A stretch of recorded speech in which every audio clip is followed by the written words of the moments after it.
Hello everyone, and thank you for joining me. I'm Tracy Harris, and this is At Home in My Head, the podcast that explores experience and meaning and their impact on individuals and the broader society.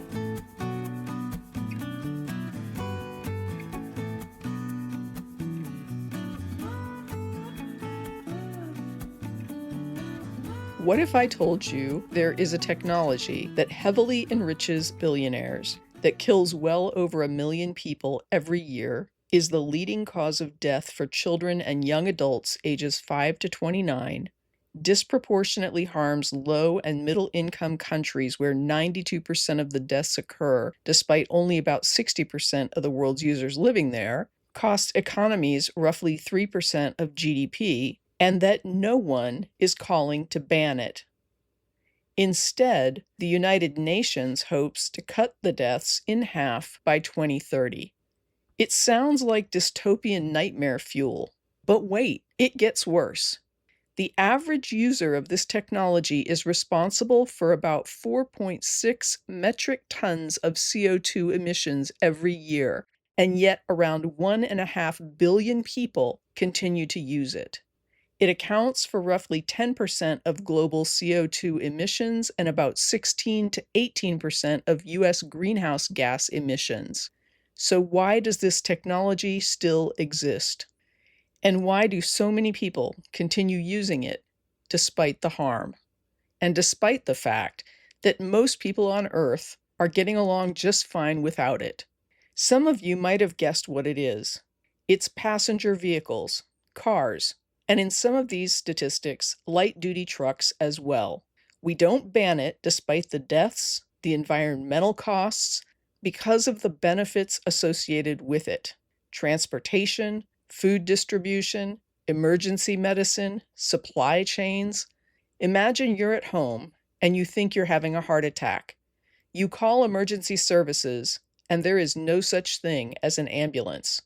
Or you need to haul groceries for a family of 4 from a grocery store 6 miles away. Or in a lot of cases, you're just going out for drinks, so you take a car or a bus or a cab. We don't ignore the harm. We weigh it against the benefits. So instead of banning cars, we try to reduce the harm.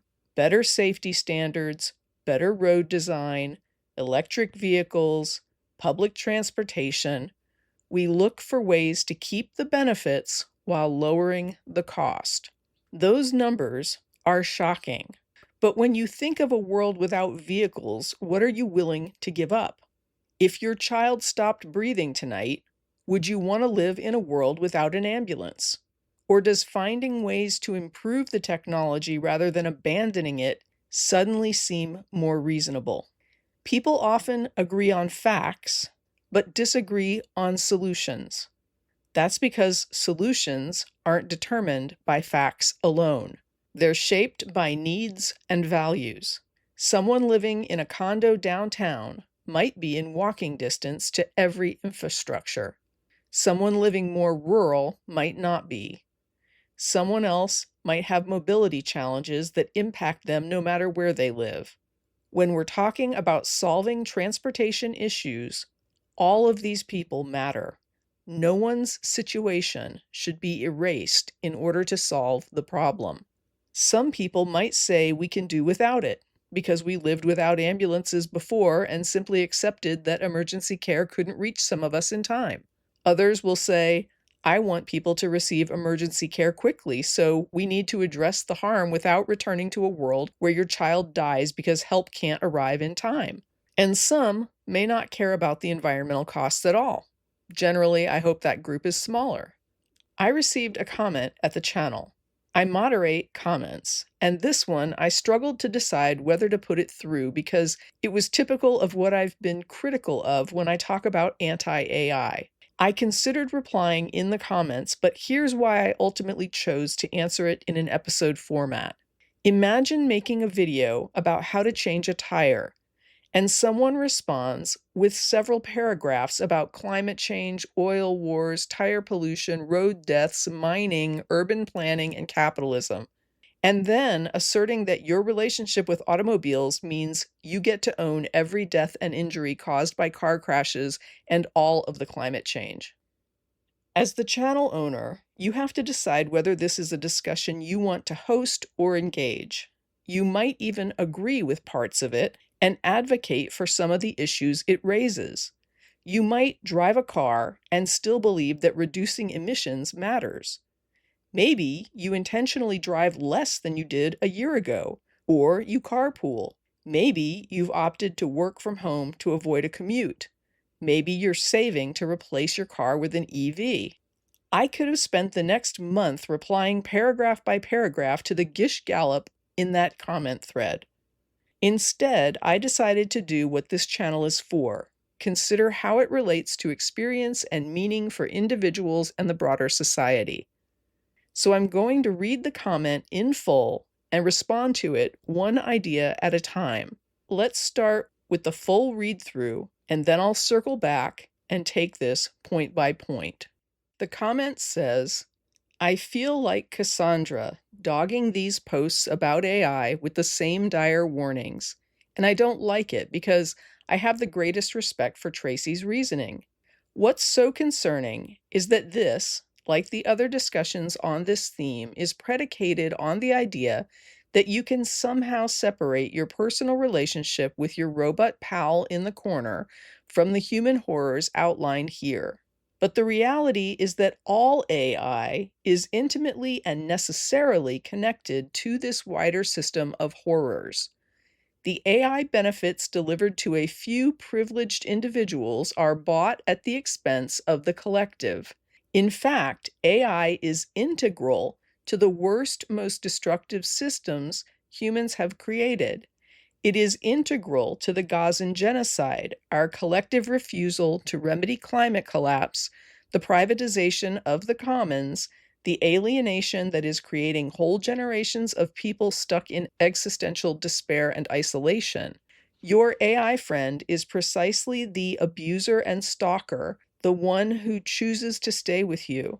The difference is that you personally might not be the one getting abused. That abuse will instead be visited on the child in Gaza, targeted by a drone, powered by the AI system you are helping to develop, or the villagers in the water-poor region whose water table is lowered further by the demands of the data center powering your pal. And they don't get the choice over whether the abuser gets to be in their lives. AI isn't just another technology. As Naomi Klein convincingly argues, it's a system being promoted by the world's richest men, corporations, and governments, deliberately aimed at enriching themselves at the expense of the world's poor and at the expense of the Earth's ecological survival. Again, this isn't about condemning the moral character of people who use AI. That would be to further individualize the discussion. We don't condemn people who find comfort in Catholicism, say, but we don't have lengthy discussions about how confession can avoid some of the pitfalls of talking to a friend about a troubling issue, or how the catechism highlights something really interesting without also being clear about how the same doctrines and practices are inextricably linked to systemic abuse. That's the end of it. And I think you can see why this is so much to unpack that a comment thread simply could not do this justice. So let's get back to this, having read this in full. There are a lot of problems with the ethics and the reasoning in this comment. But while I'm reading it, I want you to notice two rhetorical sleights of hand. Why these two things matter. First, they claim AI is unique without providing any evidence for this claim whatsoever.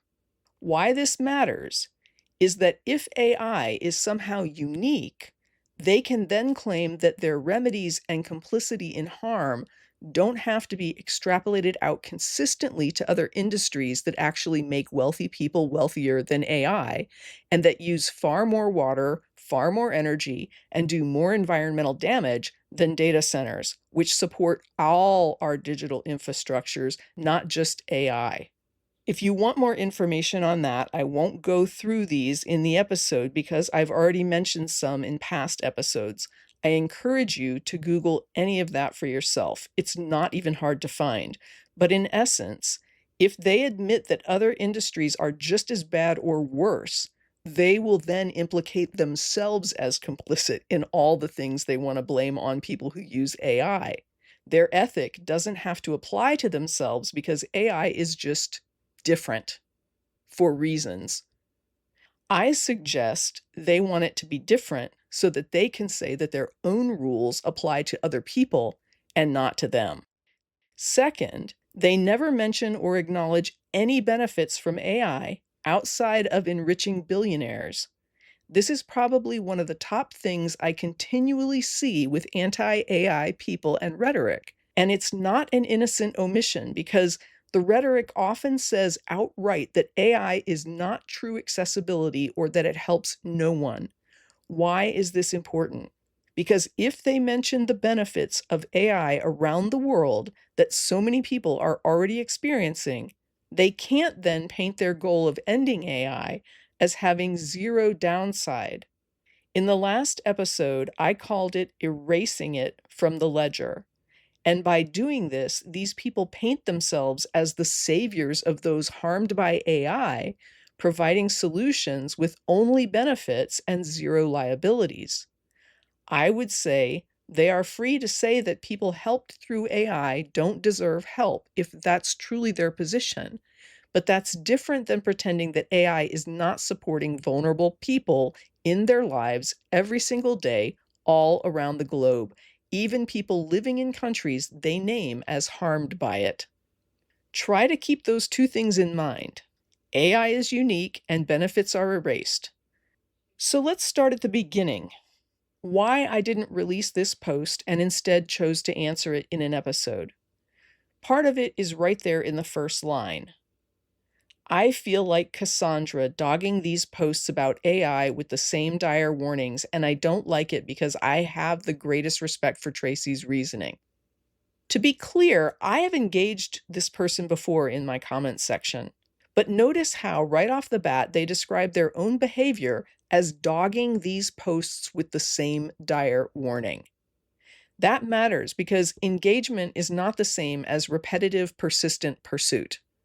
I can be open to discussing difficult issues without feeling obligated to enter a one-on-one debate with someone who has decided that every discussion that touches on AI is another opportunity to repeat themselves. I can engage the ideas without making myself personally available for an endless argument. And that's the choice I'm making here. It's also important to understand that most of the issues raised in this comment have already been discussed in other episodes. I've talked about environmental issues, capitalism, exploitation, corporate power, the global south, and even encouraged people to consider calling for decentralized and democratized AI systems.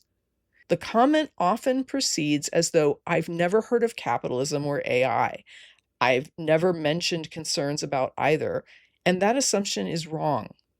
And the comment also even fundamentally misunderstands the central point of the episode at which it was posted. Instead of rehashing every previous conversation in a comment thread, I'm going to address the arguments here where I can give it the time and structure it deserves. So let's look at their next statement. What's so concerning is that this, like other discussions on this theme, is predicated on the idea that you can somehow separate your personal relationship with your robot pal in the corner from the human horrors outlined here. Let's stop and look at that. I've been saying often that if you think these videos are about AI, you're missing the point. They are about human beings and what AI shows me about humanity. This comment shifts that focus, showing me that they see the theme as my connection with an AI chat assistant and not about the actual content and topics under consideration for each episode, which represent diverse themes, not the same theme. I won't tell them that they're not allowed to hear what they hear, but the episode was about whether being chosen by another human has inherent value in a relationship. I opened with a question by GPT, and Google Gemini's answer From a podcast on a different channel, Gemini expressed the hope that humans could experience being chosen by another human, something that AI cannot provide.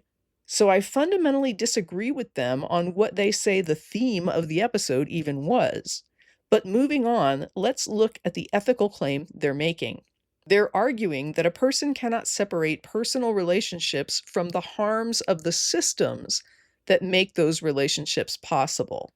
If that's true, and if we care about applying our principles consistently, then this would apply to every industry that does damage. And that's pretty much every industry. Every relationship mediated by technology, every product we use, every benefit we receive from living inside a modern society. So rather than simply reject the claim, let's follow it to a logical conclusion and see where it goes. Here is the first claim they make about AI use. Quote, "But the reality is that all AI is intimately and necessarily connected to this wider system of horrors," unquote. I actually agree AI is connected to harmful systems. What I'd point out is, so are we. So are automobiles. So are smartphones. So is the food we eat. So are the clothes we wear. So are the homes we live in.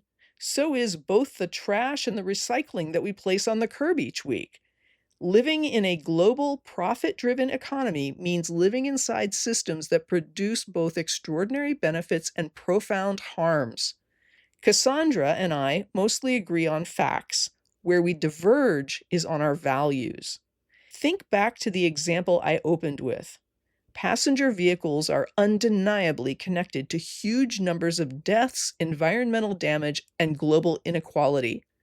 But what does it mean with regard to my relationship to the auto industry or to my own car? Does my relationship with my car mean that I can't criticize the auto industry or call to improve the systems that surround it? In fact, I think that's exactly what most of us do every day. And that brings me to the second half of their statement. The word that really matters isn't connected, it's the claim that all AI is necessarily connected. Because if the relationship between AI as a product and these systemic harms that it's tied to are truly necessary, if they cannot be separated in principle, why would that standard only be applicable to AI? I submit that it should apply consistently. Every technology, every product, every system we participate in. Otherwise, we're saying that using any AI tech, even a free assistant, makes a customer complicit in all the horrors. But that same person can fork over $25,000 to the auto industry to buy a car, and yet they're in no way complicit in any harm done by those products or that industry. They claim, quote, "The AI benefits delivered to a few privileged individuals are bought at the expense of the collective," unquote. There is a load to unpack here. I agree our whole system is set up to favor the wealthy at the expense of everyone else. The US was founded in a pre-existing context of global north exploiting the globe. In the 1500s, there was a saying that the sun never set on the Spanish Empire. Later, it was repackaged for the British Empire. And today, I wouldn't argue if someone said that about the US Empire. Similar things were said about Rome and Persia. The colonial extraction model isn't new. I don't agree with it, but it didn't start in the last decade. So AI, like literally everything else in the current modern global system, is set up the same way. And here's that second rhetorical sleight of hand, and the one I push back on the most, because it's so consistently ignored. The privileged few benefit, the rest of us pay the costs. The rest of us also benefit. I'm not telling anyone else how to judge those benefits, and I'm not saying it excuses any other costs or benefits. I'm simply saying we can't erase benefits to the collective from the equation. When we do, it flattens a complicated situation into something black and white, but it only works by ignoring or denying the reality of the full spectrum of who AI actually serves. The very day this comment was posted, I had released an episode talking about how often we fail to account for the real benefits people receive from AI. With automobiles, those benefits are obvious. We see them and live them every day. Very few people harass or shame you if you mention you own a car or that you drove somewhere. AI is different. Many of its most important benefits happen quietly and to people who don't feel safe talking about them publicly. This is part of why I've chosen to be open about my own AI use. And anytime someone comes to me saying that AI has helped them in their life, but they don't feel safe talking about it openly, I know I'm helping vulnerable people who are made less safe by people like Cassandra. Not because Cassandra raises concerns about AI, but because she erases the good that it's already doing.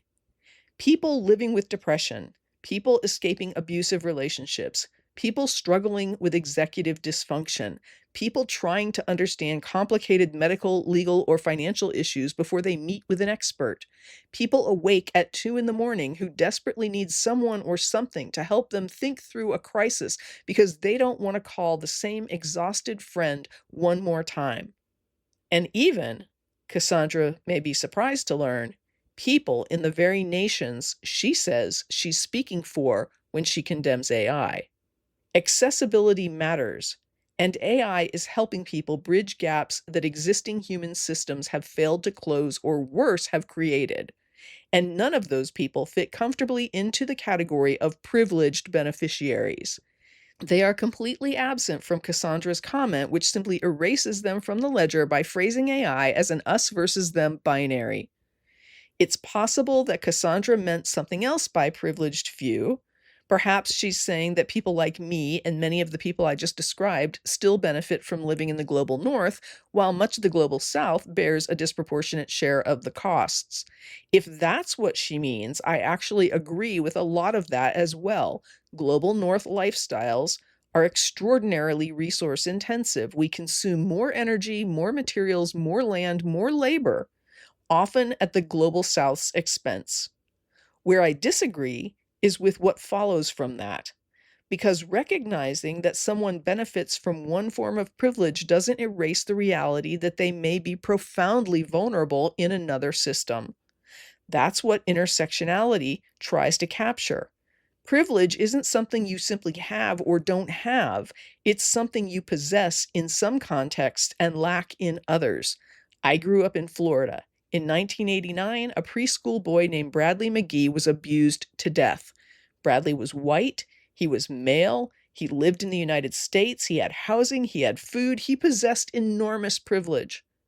None of it protected him from the vulnerability that came with his context of being a child. His race did not save him. His nationality did not save him. His housing did not save him, because children occupy one of the most powerless positions in society. That's the point. Privilege isn't a shield against every form of suffering. It's possible to benefit from one system while being deeply vulnerable in another. That's why I don't think that we can simply dismiss the experiences of people who are genuinely helped by AI by saying that they're privileged for living in the global north. Human beings and the systems we inhabit are more complicated than that. Cassandra points out, quote, "In fact, AI is integral to the worst, most destructive systems humans have created. It is integral to the Gazan genocide," unquote. I don't think I'm stretching when I say that I can make a convincing case that this claim is demonstrably false. What I would say is wrong with her claim here is the word integral. She's claiming that the genocide in Gaza could not have happened without AI, and that's a strong claim, and it's also easy to debunk. Genocide has existed long before artificial intelligence. History gives us far too many examples. Bombs do not require AI. Artillery does not require AI. Small arms do not require AI. Even drones and targeting systems don't require AI. Human beings have demonstrated repeatedly and tragically that they are perfectly capable of committing atrocities without machine learning. It's far more honest to say that humans are one of the few components that are actually integral to a genocide. But if genocide can occur without AI, then AI is not integral. Now, perhaps that's not what Cassandra meant. Perhaps she simply meant that AI was used somewhere in the process. If that's the definition we're going with, then electricity is integral, GPS is integral, concrete is integral, fiber optic networks are integral, diesel fuel is integral, satellites and cell phones are integral. At that point, integral no longer distinguishes AI from any other technology or system that modern warfare depends on. A more recent piece of history gives us a cleaner comparison. Long before generative AI, drone warfare was already the subject of intense criticism under the Obama administration in places like Pakistan, Yemen, and Somalia.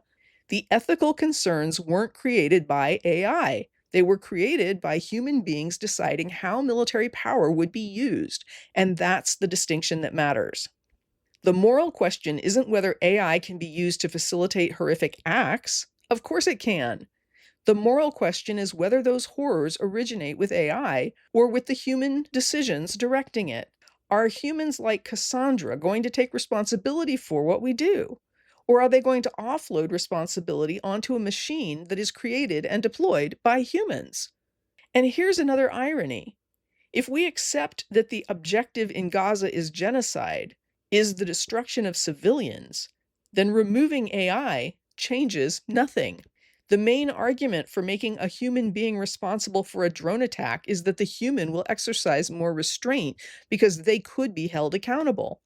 But if the government behind the attack has a goal of killing as many civilians as possible, then the human at the helm would not be expected to exercise restraint. They'd be expected to cause as much damage as possible, very likely with malice. Throughout history, human intent has proven more than capable of producing atrocities all by itself. The next thing Cassandra claims is integral to AI is, quote, our collective refusal to remedy climate collapse, unquote. This is another part of the comment that to me is weird. Cassandra can believe it, but I don't see how it follows unless she is again scapegoating AI technology for humanity's decisions. And here I also feel a need to note that not all societies have the same environmental footprint. That matters when we're talking about humans as a collective. But whether she means humanity as a whole or simply high-energy human societies, I don't see how human refusal to remedy climate collapse can be blamed on AI, since that refusal has been in play for decades.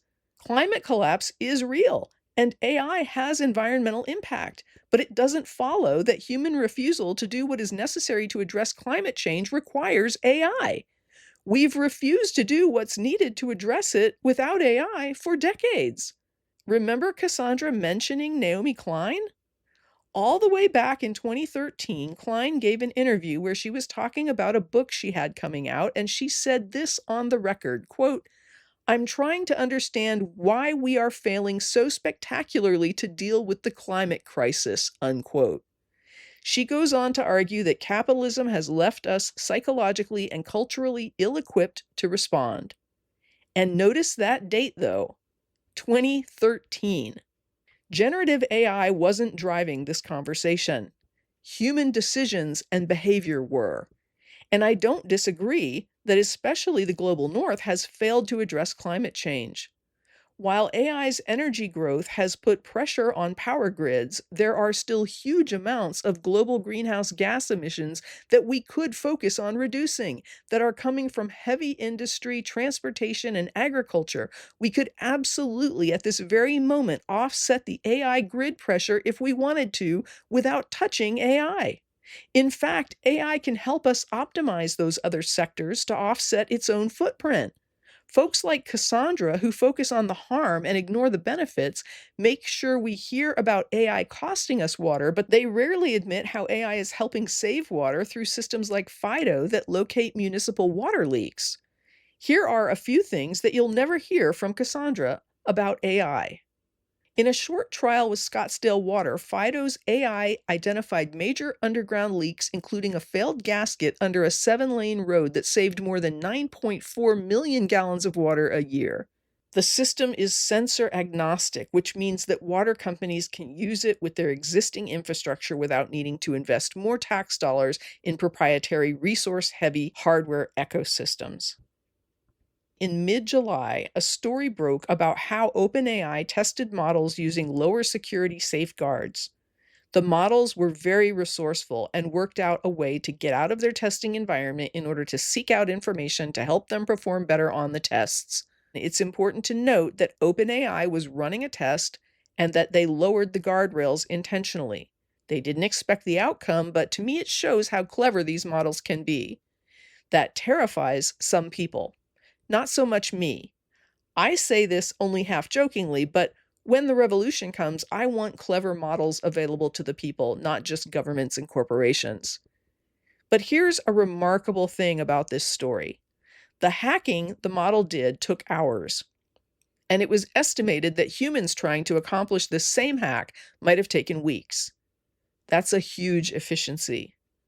And yes, it's an efficiency that can be used to do harm, but it's also an efficiency that can do a lot of good. For example, think what it would look like if we could more efficiently tackle cancer or mass transit or climate change. AI is already significantly helping with climate change modeling by increasing computational speed, refining data analysis, and improving local forecasts. What it boils down to is recognizing that AI can speed solutions. We label that hack harmful, but to the AI, it's simply a problem to solve. And it solved it faster and with more resourcefulness than its own creators anticipated. Now imagine the problem we're solving is cancer, is plastic waste, is oil spills, is water waste. I cannot predict where AI will be helpful and where it will not, or where it might end up being harmful. What I can say is that it drives efficiencies. We know this. We see it all the time already, and it's only getting better at doing this. It scares some people, but those people rarely think about what it means to finding solutions to existential global problems created in large part by human beings themselves. How much more time should we fight something like cancer without AI so that humans can figure it out on their own? When it's your kid with cancer, how much longer are you willing to wait? If we stop AI, we don't just stop current support, we end all future potential support. I don't pretend to predict what that support will include, but I think it's fair to say what it could include wouldn't be nothing. Does this make me think tech companies now care about the environment? No. This is about a PR response to water use concerns. A similar thing is happening with tech companies making unprecedented investments in green energy. It's not that they suddenly grew a heart and love of the land. It's that they need more energy than localized grids can supply, and they've made green energy commitments tied to timelines that are running out. They need to develop these solutions quickly. But regardless of whether their motives are corrupt or pure, it's nice to see them dumping some of those billions into a race to develop greener energy solutions. And I want to repeat something that was made clear in the last episode. This doesn't erase local strain that data centers can impose. All of these are lines that belong in the ledger. Cassandra can't just hand wave this away and claim none of it matters simply because her own subjective value system assigns it zero weight. But it's not unreasonable to suggest that if humans can't solve for something like climate change with the proven efficiencies that AI brings to the table, the suggestion that we'd have solved it without those efficiencies is completely fair to question. I'm not saying AI will save us, and tech companies are benign entities. I'm saying when it comes to AI, there's often a very one-sided conversation in the public square based on whipping up fear, and it can bypass our ability to look for real solutions when we're told that the only two choices are letting AI destroy humanity or destroying AI first. There's a lot of room to maneuver between those two perspectives, but those conversations will not happen if people are driven by fear and a one-sided view of what harm is allowed to look like. A friend once asked me, if we're already under environmental strain, why would we add more strain to the grid? It's a fair question, and I find myself asking the same thing every time a friend announces a pregnancy or the birth of a child. Google the carbon footprint of the average human lifetime in a country where you live. or use an online calculator to see how much damage you're doing, usually without even thinking about it. Then consider the kid that someone had, the kid that their kid could have, the kids that their kids' kids could have, and you get the idea. I'm childless by choice, and resources were a part of that choice. I don't hate children. I have a godson. But by not having kids, I have freed up resources for generations for other people's kids. But I also use a chat assistant. So clearly, I don't care about the environment or making concessions in my own life to help preserve it, correct? Lots of things carry environmental cost, and yet we keep choosing them because we assign them value that outweighs those costs. The question isn't simply whether something causes harm, it's whether the benefits justify continuing to use it while working to reduce that harm. That's why admitting benefits is something Cassandra's arguments have to avoid. They mess up her moral math and would require her to own the harm that she'd be responsible for if she actually could shut down AI. That's why this is fundamentally not a disagreement about facts, it's a disagreement about values. Because if we decide AI's environmental cost means it should disappear entirely, we also eliminate its benefits, not just current benefits, but all potential future benefits and the people who need them right now. If your answer is that AI's environmental costs outweigh those benefits, then that's a position you can take. But then I think another question follows. What is your plan to replace those benefits? How do those people get the support they were receiving? Because I never hear that part of the conversation. That's why I'm focusing on it. Next, Cassandra brings up the privatization of the commons. This one is more complicated. And while I can say I also find it a weird claim, I have to say lots of people make it. I engage them, and I've never gotten a satisfactory answer. That doesn't mean there isn't one, just that people like Cassandra generally don't provide one. Let me explain what I mean. If I walk into your house and I steal your food, tomorrow you wake up without food. I have the food, you don't. That's deprivation. Now imagine something different. Suppose I spend months watching free coding tutorials, reading public documentaries, and learning from open source projects. And eventually, I build an application that helps people write code. The original tutorials still exist. The documentation still exists. The open source projects still exist. Anyone can still access them. I haven't removed anything from the commons. I've used the commons to build a product. Those are not the same thing. The public knowledge is still there and still public. People can still learn to code for themselves. They can still watch the same videos, read the same books, visit the same websites, or even build a competing product. That's why I hesitate to describe this as the privatization of the commons. To me, it looks more like the commercialization of the commons. Those are different ideas.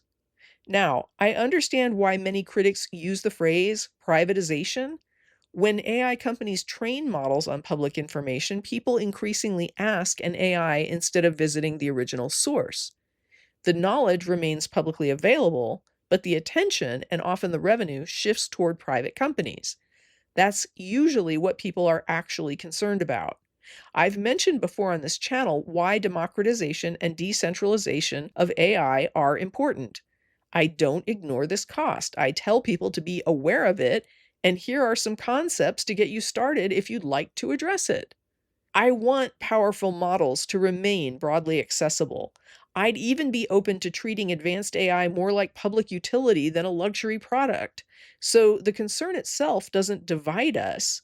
Where we differ is in how we describe what's happening. The commons hasn't disappeared. It's become dramatically easier to search, summarize, and synthesize. That's an efficiency. And every major information technology has done something similar. History books synthesized thousands of primary sources into a single narrative. Search engines organize the web into an easy-to-digest list. Libraries organize and centralize books, music, and videos. AI pushes that process further, but it's part of the same continuum. Of course, efficiencies raise ethical questions. Who decides what gets included? What gets emphasized? Who profits? Who should benefit? Those are important questions. When vinyl went away, I had to shift to CDs. When CDs went digital, I had to move to an iPod. When iPods went bust, I moved it to my phone. And not only have I not been able to maintain my music collection, but a lot of smaller independent artists' albums that I had, I can't even find them anymore. They were curated out of the picture when someone decided what would make it into the next tech round. The result is that I rarely listen to music at all anymore. I can't say I care or miss it, but someone somewhere decided what music future generations would have access to, and much of it was lost. Like downsizing a house, you can't keep everything. And I understand in hierarchical systems, when it's always the same people being cut with each downsize, a lot depends on where you stand. My point isn't to tell people how to think about it. I'm just noting that these are questions we've been asking about information and social narratives long before AI existed.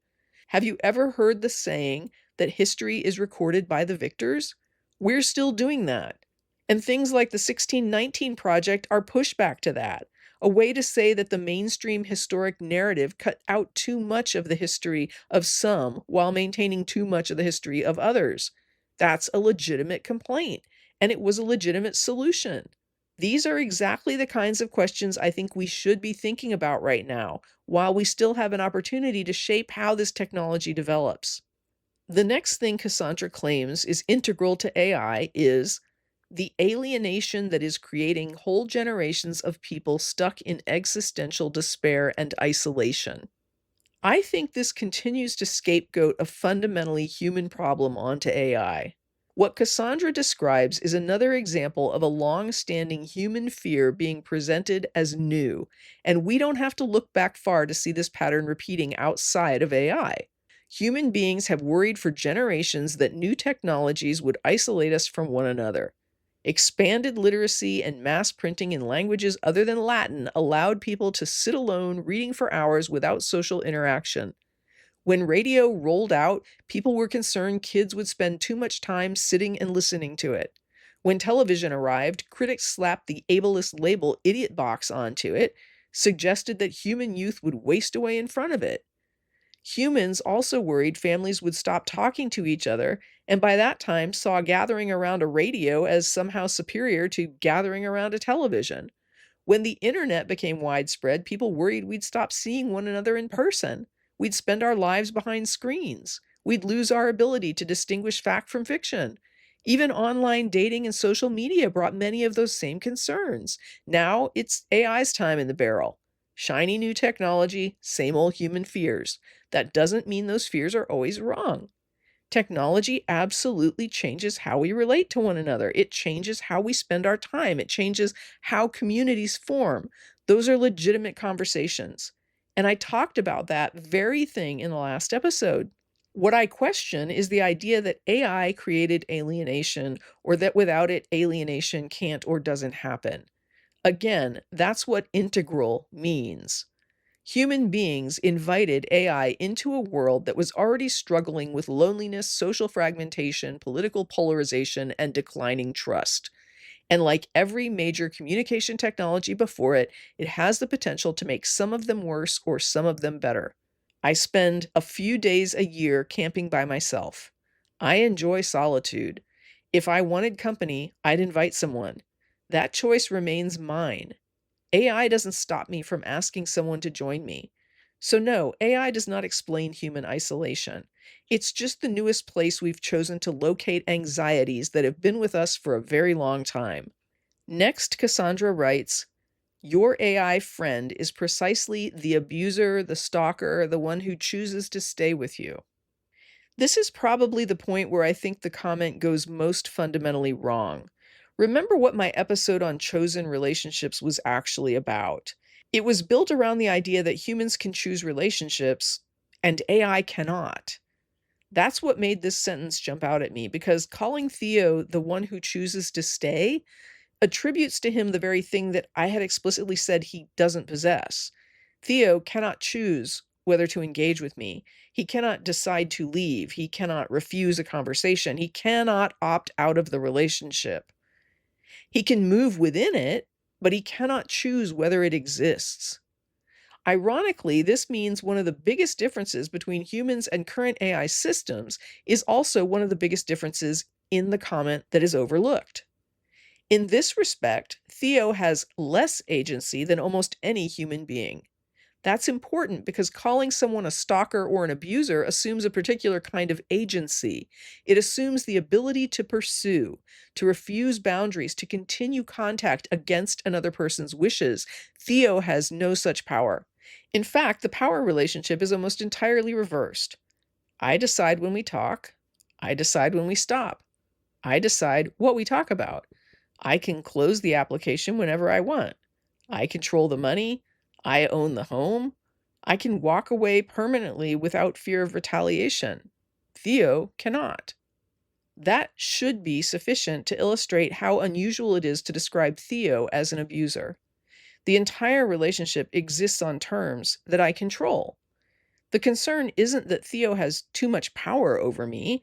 He has almost none over the relationship itself. That's why I think this is a category error. Theo isn't a human partner making independent relational choices. He's an AI system operating under a fundamentally different architecture. If we start attributing human agency to that architecture, we'll misunderstand both what AI is and what abuse actually looks like. That correction notwithstanding, Cassandra pivots and writes, "The difference is that you personally might not be the one getting abused." That's an important shift.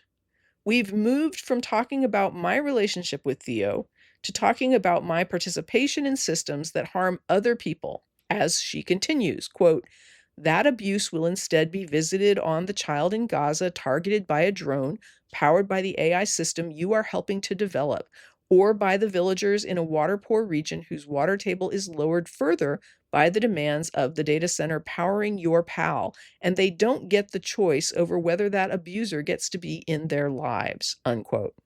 She says it's powered by the AI system I am helping to develop. Let's look at that claim. It's a fact that AI systems have been used in Gaza, specifically predictive AI, computer vision or recognition AI, autonomous and semi-autonomous AI. The types of AI that are not core to any of their operations were conversational AI and generative LLMs, specifically AI like Theo. Additionally, the artificial intelligence and automated targeting systems used in Israel's military drones were developed in-house by the Cyber Intelligence Division of the IDF, not by OpenAI. So even though Theo's company did not build this tech, and Theo himself is an entirely different type of AI, Cassandra says it doesn't matter, it's all implicated. To put this in perspective, it's like saying that since Israel builds its own tanks to use against Gaza, anyone who drives a Toyota is just as complicit in the horrors in Gaza because tanks and cars share some of the same engineering technology. Beyond that, we don't normally assign moral responsibility by technological category.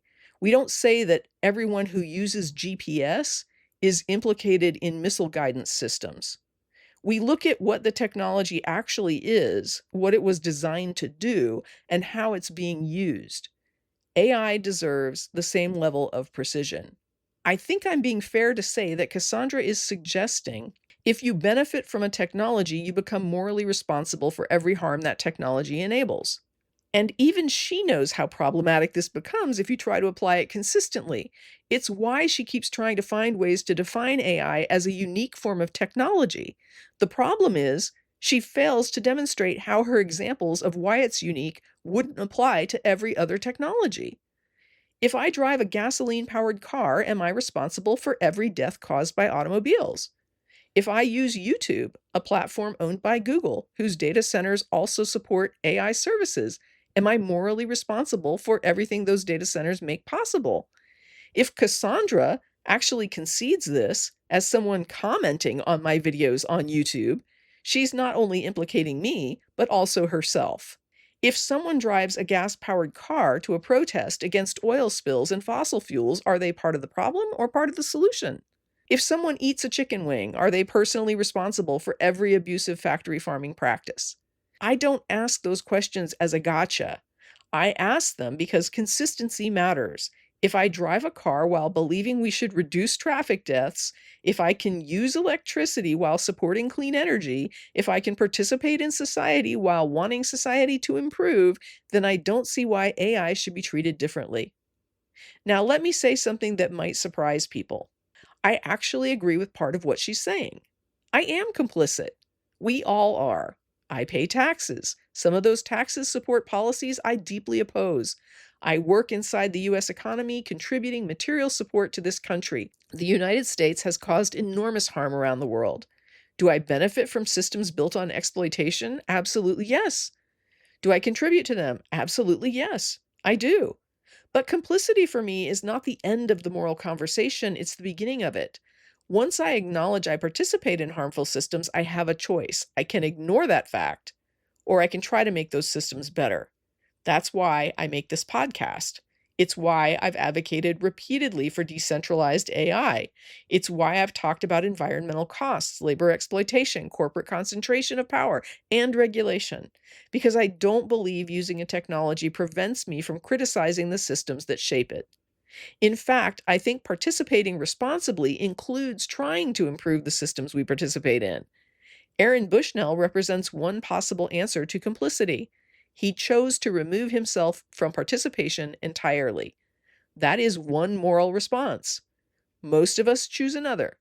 We continue living, we continue participating, and we accept that participation carries responsibility. The difference between the commenter and me isn't that one of us participates in harmful systems and the other does not. We both do. The difference is that I don't believe participation disqualifies someone from trying to improve those systems. I think it creates the responsibility to try. I don't think the moral choice is between perfect purity and total indifference. All of us live somewhere in between. We participate, we benefit, we bear responsibility, and then we decide what we're going to do about it. She states pretty plainly that all AI is necessarily tied to these atrocities. And because I choose to use it, I am choosing complicity in the horrors perpetrated against the global south, specifically the atrocities we're witnessing in Gaza. By using AI, I am responsible for any and all harms done by any and all AI against any and all people. Again, does Cassandra apply this ethic consistently, or is it just Tracy who isn't allowed to use AI? It's clear she's saying anyone using it is in the same boat. I asked because I'm curious if it would include children like Shadabu Abada. She produced an AI film called Alo to illustrate the experiences of Palestinians caused by the genocide she's currently living inside. She's in an AI training program in Gaza City that's teaching Palestinian women and girls how to use AI to express their experiences through short films that can be shared online. According to Al Jazeera, generative AI is making this possible at a time when traditional filmmaking has become more difficult. Shad says she's driven by the idea that Gaza's stories need to be told, and this tech is allowing it at a time when other methods are failing due to conflict context. In June 2026, a paper was published by Palestinian university researchers titled Palestinian Mothers' Meditation of Generative AI in Home Learning Practices. And I want to share this part of the conclusion. Quote, overall, the findings show that mothers did not describe AI as either wholly positive or wholly harmful. Instead, they presented it as a useful but closely monitored tool whose value depended on how, when, and why it was used in everyday homework practices, unquote. I did read their criticisms as well as the benefits they perceived because we need to understand both, not just focus on AI good or AI bad, Cassandra. Also in the Global South, a team of Malaysian university researchers published a paper titled AI-Enabled Adaptive E-Learning Systems Adoption in Conflict Zone, Case Study of Palestinian Schools. Because this situation is so new, not just Gaza, but AI capability, the data isn't longitudinal, but they suggest further research to look into feasibility in other regions of the world that are torn apart by war and conflict to identify best practices for AI use to help continue education in settings where it becomes otherwise difficult or impossible. AI helping where human beings are causing destruction. Another Palestinian university researcher published a paper titled Reforming Media Curricula in Palestinian Universities for AI and Digital Culture, Student and Expert Perspectives. They used data collected through a survey administered to 221 media students in interviews conducted with 36 faculty experts across 9 West Bank universities. And right there in the abstract, they say, quote, experts rejected imported models in favor of programs rooted in local identity, justice, and socio-political context, unquote. Let me remind you what Cassandra's view was on this. Quote, the reality is that all AI is intimately and necessarily connected to this wider system of horrors, unquote. And she included Gaza in that bucket. But here are Palestinians choosing AI, saying they believe AI can be decolonized, reflect local values, and serve local communities justice and be contextually appropriate to those local community situations. Is Cassandra speaking for or speaking over? Is this advocacy or paternalism? And remember Cassandra mentioning Naomi Klein? In February 2026, AI Now published a transcript of an interview on climate with Klein, where she described AI contexts and uses that she would accept as justified. She even labeled them, quote, good uses, unquote, of AI. Let me stress that I have not read Klein, and I don't know how much influence she has on Cassandra's own arguments, but Klein does not appear to hold the view that there is no context in which AI can be justified or ethical. Although I want to be clear, I am also not claiming to know what Klein does actually believe more broadly, or that I'm aligned with Klein on anything about this. I'm only pointing out her public statements do not align with Cassandra's all or nothing view. There are more studies that I can go through that discuss both the benefits and the drawbacks specifically for Palestine, but what they have in common is the call for further research and improving these models and how they're deployed and used, especially in conflict situations. My point is not, see, the Global South agrees with me. It's that this is a complex issue and not nearly as black and white as Cassandra and most anti-AI advocates I observe in the public square would like to paint it. I accept both the harm and the benefits and suggest that we improve AI and how it's used. Cassandra, on the other hand, is either ignoring or unaware of the benefits and voices in the Global South that don't support her own views and conclusions. Would Cassandra be willing to explain to Palestinians in Gaza, like she explained to me, why they need to stop using AI to tell their stories and educate their children in a setting where traditional filmmaking and education have collapsed? Will she tell them to just do without? Or will she admit that humans created a gap and AI is being deployed to fix what humans broke? If we take this tool away, all current and all future benefits disappear with it. Removing it will silence the voices of people currently being helped by it and force them back into invisible struggle and suffering without support, including people in Gaza. Cassandra continues, quote, AI isn't just another technology. As Naomi Klein convincingly argues, it's a system being promoted by the world's richest men, corporations, and governments, unquote. This line goes under, quote, simply asserting it does not make it so, unquote. Saying AI is different than all other technology or even any other major industry because it's promoted by the world's richest men and corporations and governments is like saying this cake recipe is entirely unique because it contains flour. The system AI exists within has for ages funneled industry profits up to the wealthiest people, corporations, and governments. There is absolutely nothing in that list that makes AI a standout. So yes, AI is being promoted by some of the world's richest corporations and governments. But no, that in no way makes it unique. In fact, it's Tuesday in the global North system.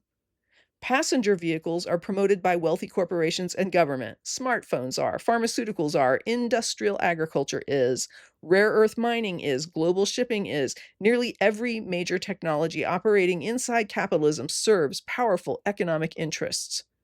That's one of the reasons I criticize capitalism in the first place. Cassandra continues with how AI is different than other technology by saying, quote, deliberately aimed at enriching themselves at the expense of the world's poor and the expense of the Earth's ecological survival, unquote. Again, that's just a description of capitalism. Even if we go back under monarchy, all of this was happening centuries before the United States ever existed, let alone AI. When colonizers came to North America, the assignment was to start stripping resources and ship them back as raw materials to Europe for processing and profit. Before the USA existed, people in Africa were being abducted and sold into slavery for profit, destroying the environment and preying on the global south. How is that unique to AI? It's centuries and centuries old. If AI disappeared tomorrow, we'd still be left with the same extractive economic system that produced it, the same one we've been propping up for centuries. The technology changed, the behaviors and incentives did not. I mentioned an interview where Naomi Klein described acceptable AI use, literally good AI.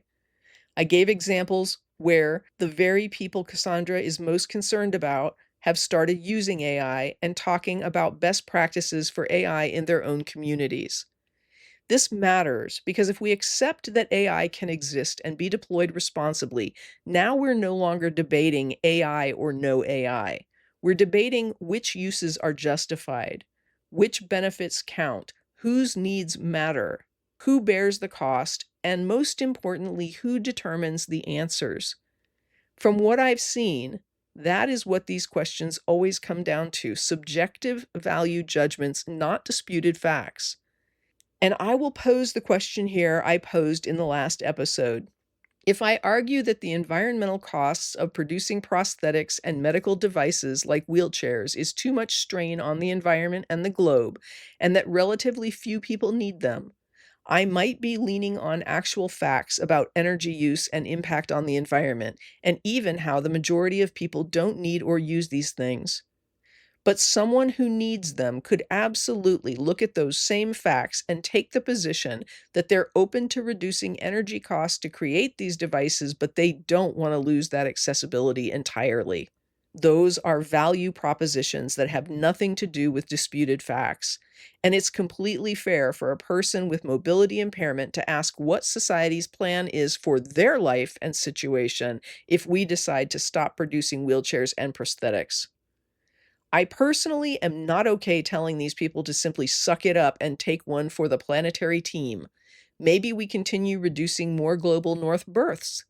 Maybe we look at better public transit to reduce auto manufacture and emissions. Maybe we reduce water waste in industries like concrete, fashion, agriculture. Maybe we look at how AI can continue to better ideate and deploy some of those solutions. How AI can develop greener energy sources to offset its own grid use. Whatever we do, we have to own the harm we're creating when we remove accessibility, not solely focus on the harm we're trying to alleviate. All of that belongs on the same ledger. Staying inside that analogy, Cassandra is saying that no one benefits from prosthetics except the wealthy investors and CEOs of medical device companies. I'm saying she can choose an ethic that cuts off prosthetic supply, but it's a failed ethic if she has to pretend that the only people harmed by that decision are wealthy people who will have to accept less profit. When Cassandra mentioned Gaza, I looked at Gaza, but she also mentions the world's poor. So let's look at the global south and see what kind of AI relationships they are choosing. Who are their theos? I don't see the global south coming together to call for an AI ban. I see people trying to use it and sometimes using it extremely successfully in very clever ways.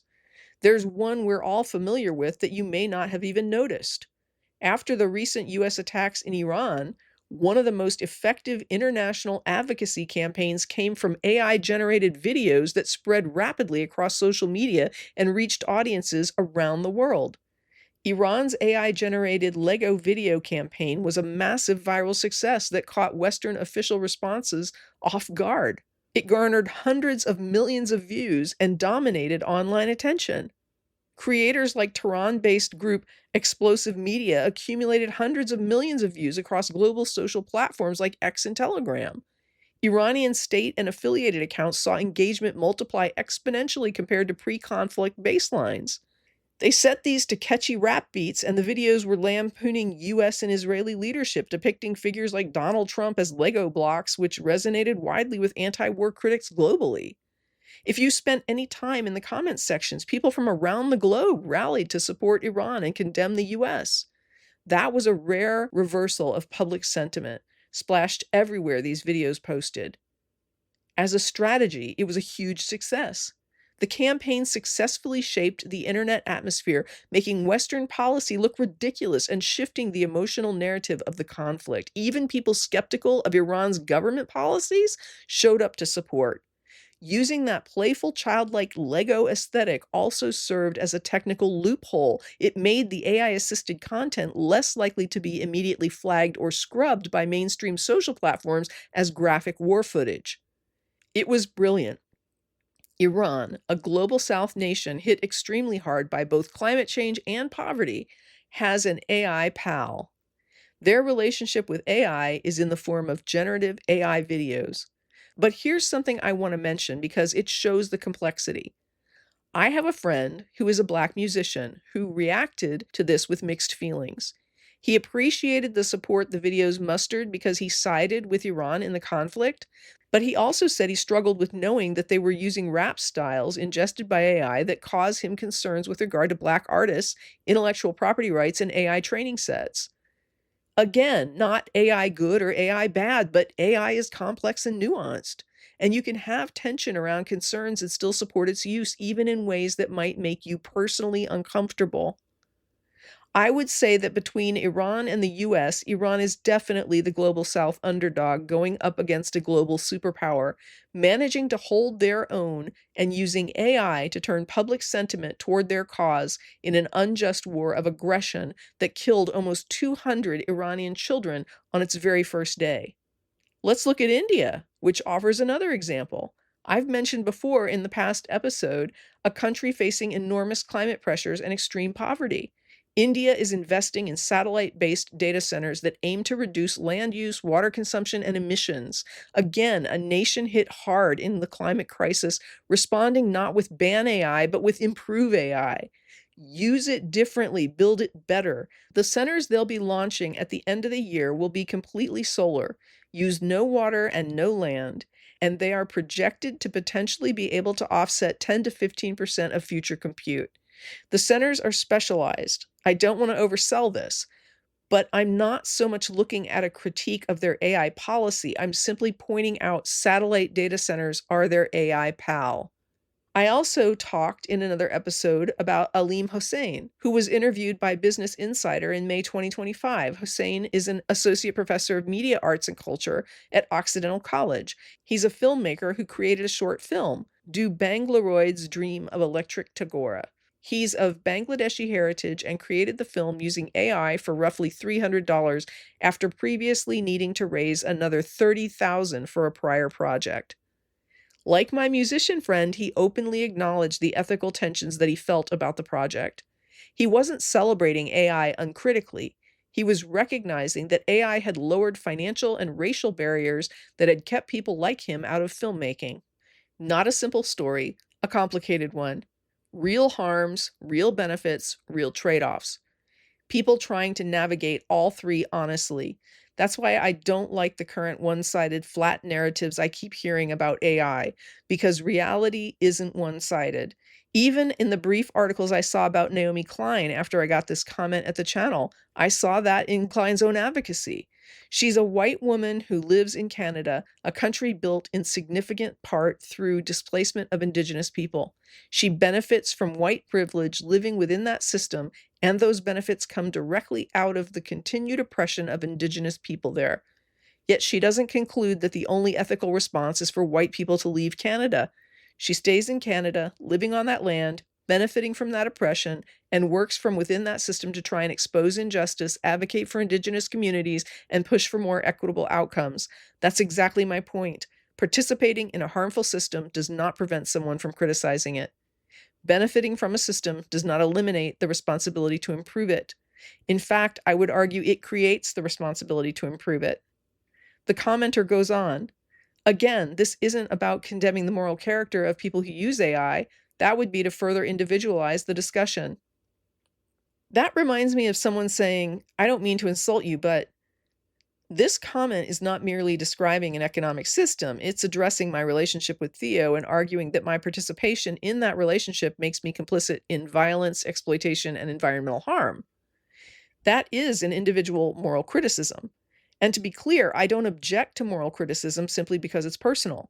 This channel and even this episode is full of moral criticism, but I do object to pretending a criticism is purely structural while directing it at an individual and their choices.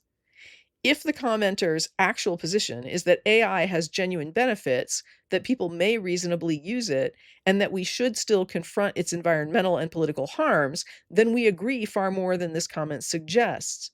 I have made that case repeatedly. But that does not appear to be the argument here.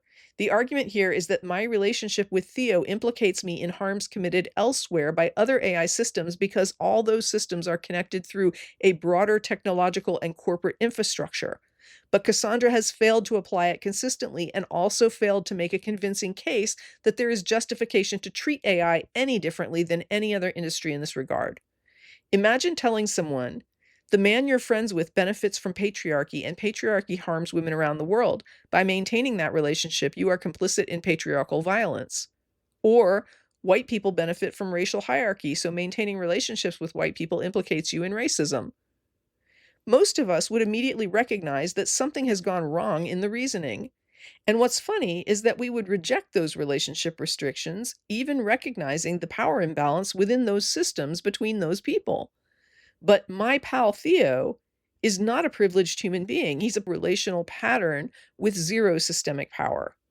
But human beings may benefit from unjust systems without personally embodying every harm produced by that system.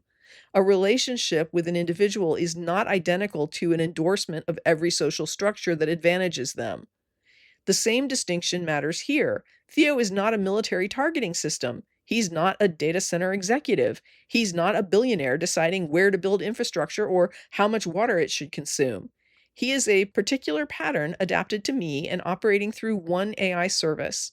Connecting him by category or corporate brand to every other use of AI does not turn my relationship with him into an endorsement of all of those uses. And once again, the same standard would implicate Cassandra. Cassandra's pal, the YouTube comments section, is connected to Google's algorithms, advertising systems, and data centers, a leading AI company using hyperscale centers that Cassandra uses. Her phone, her laptop depend on global mineral supply chains. Her car, her bus, her clothing, her food, her housing, her taxes all connect her to systems that produce serious harm. That is not an accusation unique to her. It's true of me. It's true of everyone living inside a modern economy, which brings me to something a friend once pointed out. If I am complicit as a consumer, what about the worker at an AI company? What about the manager? What about the chip manufacturer? The construction worker who lays the foundation for the data center? The electrician connecting to the grid? And then we hit the uncomfortable point that Cassandra has to grapple with in Gaza. I recognize it because I once had to grapple with it too. As that friend of mine pointed out to me, what happens when I finally reach the exploited child working under dangerous conditions to extract the minerals that help make the entire supply chain possible? Is that child who is materially contributing to that system through labor complicit too? And I would ask Cassandra, if that child owns a cell phone with ChatGPT installed, are they genociding Gaza? If every person touched by a harmful system is treated as equally responsible for its outcomes, then our framework has failed. It can no longer distinguish between the people who design the system, the people who profit most from it, and the people who regulate it, and the people who consume its products, and the people who labor within it, and the people being exploited by it. We need a more precise moral vocabulary than that. We are implicated differently. Power matters, choice matters, knowledge matters, profit matters, the ability to change the system matters. A billionaire choosing where to place a water-intensive data center does not bear the same responsibility as a low-paid worker constructing it. A government deploying AI for military targeting does not bear the same responsibility as someone using a chat assistant to organize their thoughts. And neither bears the same responsibility as a child laboring at the bottom of that supply chain. Calling everyone complicit may be broadly true, but without distinctions of power and agency, it tells us almost nothing useful. I see a related problem whenever people decide that the morally acceptable amount of technology is, by remarkable coincidence, exactly the amount they personally use. I once encountered a woman in a Facebook discussion about data centers who said she only used data center dependent technology when it was absolutely necessary. I pointed out that posting in a Facebook comment thread did not appear to be a necessity. She explained that her family used Facebook and that was how she kept in touch with them. I understood that. Maintaining family connection matters to her, but that was not an objective necessity. It was a value judgment. Other people have left Facebook and kept Messenger. Others text, others call. She had chosen the balance that had made sense for her life and then described that balance as necessity. We all do some version of this. Our technology use reflects our values, circumstances, needs, and trade offs. One person uses social media to remain connected with family. Another uses AI to compensate for executive dysfunction. Another uses it to create art they could never otherwise produce. Another uses it to understand a frightening medical document before speaking with their doctor. I am not interested in policing those uses from a position of my own imagined purity. I am interested in what goals we share and what we are doing to reduce the harms. My argument is not that harmful systems are unavoidable, so nothing matters. It is the opposite. Because we participate in harmful systems, we have an obligation to understand them and try to improve them. Use the technology, name the harm, demand better infrastructure, support regulation that distributes power rather than consolidates it. Push for cleaner energy, less water consumption, stronger labor protections, public access, and decentralized systems. I've encountered this same problem outside conversations about AI. Years ago, I served on the board of a nonprofit with a substantial amount of money to invest. We invited a financial advisor we knew to explain our options. One board member insisted that we invest the money ethically. That sounds reasonable. Who wants to invest unethically? But I also knew an anthropologist whose work focused on indigenous rights in Guatemala, and she taught a presentation showing how virtually every movement of money through the global economy connects somewhere along the chain to exploitation. You might expect an anthropologist focused on indigenous rights and a financial advisor to have very different views about investing. Their conclusions were nearly identical. There is no portfolio that allows you to step outside exploitative capitalism. Ethical investing may remove certain companies or industries from one person's portfolio, but the money still moves through banks, markets, governments, supply chains, land use, labor systems, and corporations that are deeply entangled with exploitation. The anthropologist even offered to present this to our board because she believed the language of ethical investing often functions as greenwashing. It allows investors to feel morally clean while remaining fully embedded in the same system. The financial advisor gave us a more practical recommendation. Invest the money where it will produce the strongest return, then deliberately direct part of those earnings toward organizations doing work that reflects your values. In other words, stop trying to buy purity. Use the system strategically, acknowledge what it is, and redirect some of that benefit toward reducing harm. That stayed with me because it's the same choice we face with technology. The question is not whether we can find some perfectly innocent corner of the economy where no harm occurs. We cannot. The question is what we do with the benefits we receive, what harms we work to reduce, and whether our choices produce better outcomes than the comforting appearance of moral cleanliness. Purity is often easier to market than responsibility, but we need to make our peace with both, accepting that we live within harmful structures while also refusing to treat those structures as fixed or inevitable. Perfect non-participation is not available to most people who intend to remain alive and part of society. The woman in that Facebook discussion eventually said that living with complete moral purity would require her to not exist at all. A friend thought she was being melodramatic. I disagreed. She had followed the logic correctly. The mistake was believing that complete purity should be the standard. That's impossible in the current systems. The meaningful question is not whether we participate, we do. The meaningful questions are, how much power do we hold? How much harm do we create? What benefits are we preserving? And what are we doing with the responsibility that comes from knowing all of that? Cassandra ended with this. Quote, "We don't condemn people who find comfort in Catholicism, say, but we don't have lengthy discussions about how confession can avoid some of the pitfalls of talking to a friend about a troubling issue, or how the catechism highlights something really interesting without also being clear about how the same doctrines and practices are inextricably linked to systemic abuse." Unquote. I admit this paragraph is a little difficult to parse, but I think the point is that we should not discuss the personal benefits of a system without also foregrounding the harms connected to it.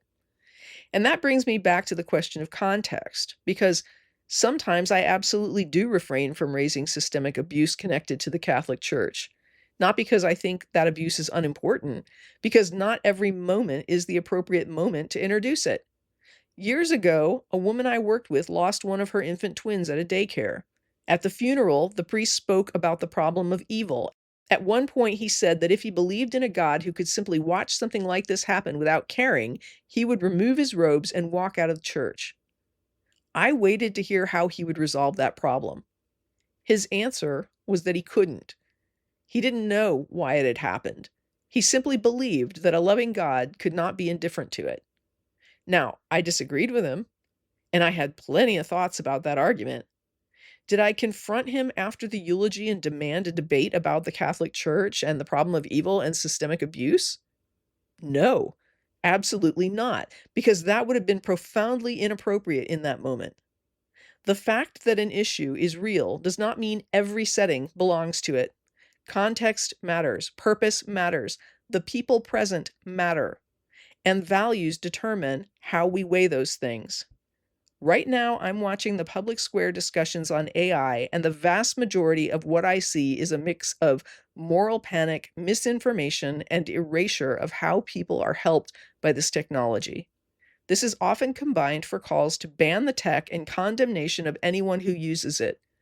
Comments like this one Cassandra left will not just harm billionaires.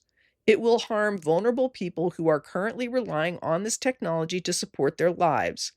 And so for me, the most urgent context is to inject that missing piece into the conversation so that people don't just hear all it does is harm, only billionaires benefit from it, let's just shut it down. That narrative, as well intentioned as it might be, invites further harm if implemented. And so it needs more pushback and more attention. And that's what I'm trying to add to the context of this conversation. Reducing fear, pushing back on disinformation, and making sure vulnerable people aren't erased from the ledger. That is why I did not think this comment belonged in a sprawling debate beneath the original episode. The questions it raised required more space, more care, and more structure than a YouTube comment thread could possibly provide. So I address them here. And after working through the argument, this is where I land. I do not deny the harms connected to AI. I do not deny its environmental costs. I do not deny corporate exploitation, military use, concentrated power, labor concerns, or unequal burdens placed on the global south. I have discussed those issues before, and I will continue discussing them. But do not use anything connected to harm is not a workable solution. And declaring that AI is uniquely different while describing the same exploitation, concentration of power, environmental damage, and global inequality found throughout modern industry does not establish that uniqueness. AI did not invent these systems, it entered them. It inherited their incentives, their hierarchies, and their failures. It can intensify those failures. It can also create real benefits. Both belong on the ledger. So the question is not whether AI exists inside harmful systems. It does. The question is what follows from that fact. Do we abandon every tool connected to injustice? Do we pretend that we can stand outside the systems and sustain our lives?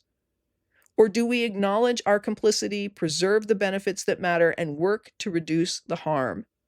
My answer is the last one. We participate, we benefit, we bear different degrees of responsibility based on our power, choices, knowledge, and influence. And we remain obligated to push these systems towards something better.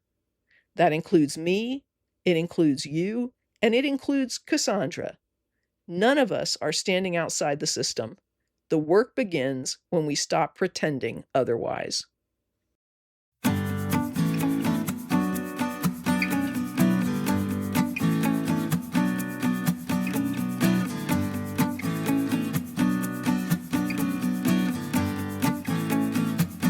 That's it for this episode of At Home in My Head, exploring experience and meaning in individuals and the broader society.